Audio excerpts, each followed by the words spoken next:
திராவிடர் கழகத்தின் தலைவர் திரு வீரமணி இணைப்பில் இருக்கார். ஐயா வணக்கம். வணக்கங்க. முன்னாள் பிரதமர் திரு மன்மோகன் சிங் உடல்நலக்குறைவால் காலமாயிருக்கிறார். உங்களுடைய நினைவுகள்? மேலாள் பிரதமர் மன்மோகன் சிங் அவர்களை ஒரு ஆக்சிடென்டல் பிரைம் மினிஸ்டர் என்று எதிர்பாராமல் ஆனவர் என்று அவர்கள் குறிப்பு சொன்னாலும் கூட அதை அவருடைய வாழ்க்கையில் சிறப்பான அளவிற்கு ஒரு புதிய வரலாற்றை தனித்தன்மையை உருவாக்கியவர்.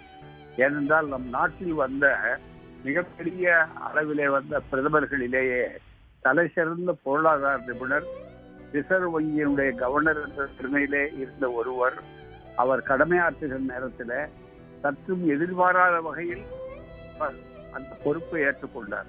அதை சிறப்பாக செய்ததற்கு அடையாளம் அவர் ஒரு முறை அல்ல, இரண்டாவது முறையும் அவர் இருந்தார்.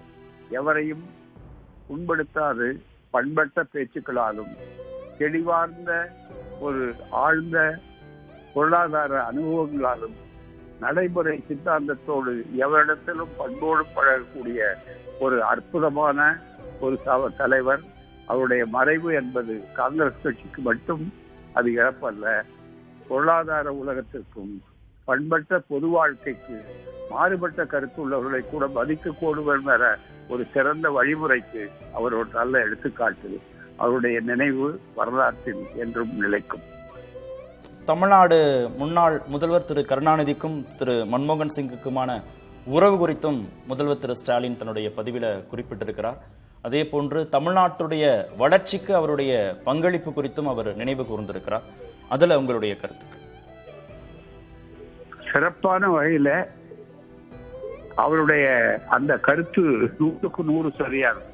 காரணம் என்னவென்றால் அவருடைய பல நேரங்களில அவருக்கு கடமையாற்றக்கூடிய நேரத்தில் மற்றவர்களுடைய விருப்பு வெறுப்புகளை பார்க்காமல் தன்னுடைய தலைமை என்பதை கூட பக்கத்தில் ஒரு நிறுத்தினாலும் கூட அந்த கடமை உணர்வு அவருக்கு சரி என்று பட்டதை நேர்மையோடு செய்யக்கூடிய அந்த அறிவு நாணயத்தினுடைய எடுத்துக்காட்டாக அவர் இருந்திருக்கிறார் என்பதும், கலைஞரோடு அவர் துப்புரவோடு இருந்து பல நல்ல பணிகள் உருவாவதற்கு அடித்தளமாக இருந்திருக்கிறார்.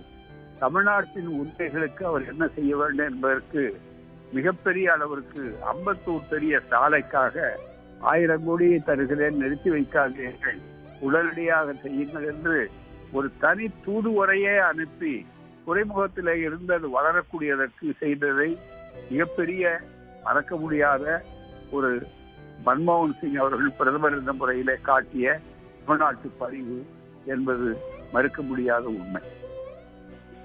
நன்றி இணைப்பில் வந்தமைக்கு.